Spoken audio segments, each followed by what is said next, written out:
বুধবার থেকে স্বাভাবিক সময়ের মতো সরকারি বেসরকারি অফিস চলবে সকাল ৯টা থেকে বিকেল ৫টা পর্যন্ত।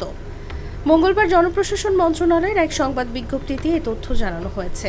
বিজ্ঞপ্তিতে বলা হয়, আগামীকাল ৩১ জুলাই থেকে সব অফিস স্বাভাবিক সূচি অনুযায়ী চলবে।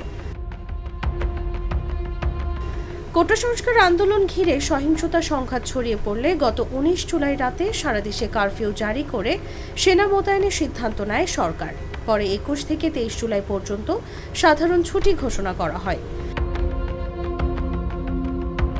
২৪ ও ২৫ জুলাই সকাল ১১টা থেকে বিকেল ৩টা পর্যন্ত সীমিতভাবে চলে সরকারি বেসরকারি অফিস।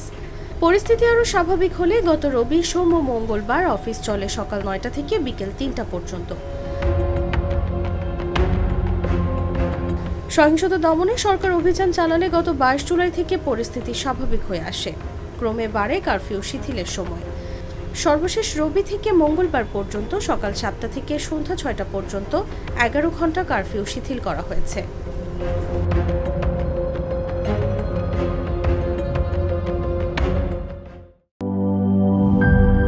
শিয়া বাটার ও ভিটামিন ই সমৃদ্ধ lily glam beauty soap. Lily, always beautiful.